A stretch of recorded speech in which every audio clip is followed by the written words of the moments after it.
Usually when we're cooking a pasta recipe, you'd have a nice, big, bold Italian sauce like a bolognese or a boscaiola. However, today, a little bit different. Adam, what are we doing? Well, Justine, what we're going to do today is we're going to use the pasta as our secondary component to this dish. So we're going to do a beautiful grilled pork cutlet, San Remo fettuccine, egg fettuccine, with a green olive tapenade and gremolata over that pork. That sounds so delicious. So to start with, you got how many grams of pork? Look, we're looking at about 200 grams of pork cutlet on the bone, obviously. Yep, and that bone's been nicely cleaned. I guess you can ask your butcher to do that for you. All I'm going to do is some olive oil, salt and pepper, and get that into the pan. It's going to take a decent amount of time to cook. Yeah, because this one's quite thick, isn't it? A nice meaty one. It is. A little bit of salt both sides. Please. And look, this sauce, the green olive tapenade, is beautiful with the pork. So you've got saltiness of anchovies, the olives, the lemon zest, capers. Now, the usual tapenade you do with the black olives, but green, I guess they've kind of got a more subtle flavour, don't they? They do. Yeah. Shall I start with the tapenade then? Please. OK, so teaspoon of capers. Teaspoon. So about half of this tablespoon. Remember your capers obviously in a brine, so they're quite salty, so just be careful with them.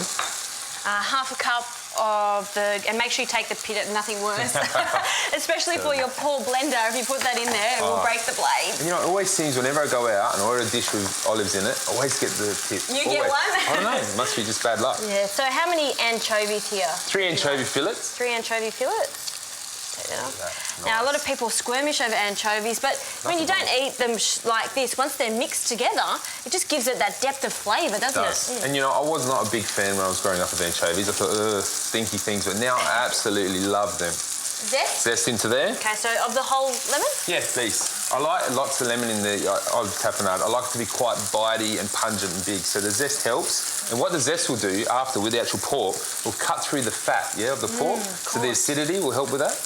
And also the juice of that lemon as well into there. And then some olive oil just to help it bind all together. And garlic? 2 garlic cloves. Don't forget your garlic. They've given you quite zesty bitiness as well. So I'll get our pasta into the water. Now remember with these nests as well, Justine, just to drop them in and let them do the work. Away they go. Good amount of olive oil. Now, no salt? No salt. Anchovies, capers, olives. Doesn't need it, no. Galore. All right, I'll give that a good blend. Yeah, good. Beautiful. All right, well, let's wait for this pork to finish cooking. Of course, allow it to rest, and then we can finish off the dish.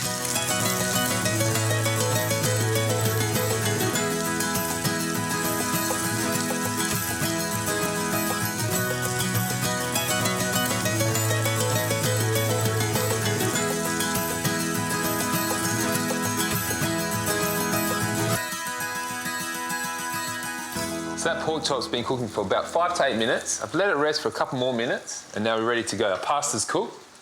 Strain that off. Beautiful fettuccine. So when you're serving fettuccine as a side, I mean, you don't want to go, well, you only want this a small amount. Like when they were in the packet, they were in their nest, so that's probably enough for a side, especially if you've got a big piece of meat like that. Yeah, definitely 1 nest would be plenty. Yeah. And look, in the recipe, you cook 3 or 4 of these nests. Exactly. You've got everything you need.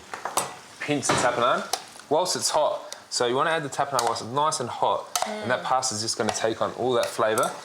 You'll instantly start smelling as soon as it hits that heat. You can. Yeah, straight away.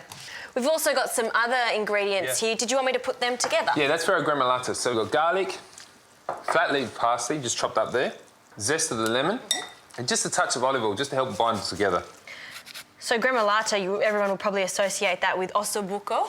Ossobuco. You put this on the top, but it's quite a nice little, instead of having a big sauce with a dish, just having this just freshens it all up, doesn't it? Look, there's our pork cutlet. It's been resting. I'll just put a little bit more oil in there. Yeah, just mix it together plenty. There we go. And all we do, just spoon that over the top.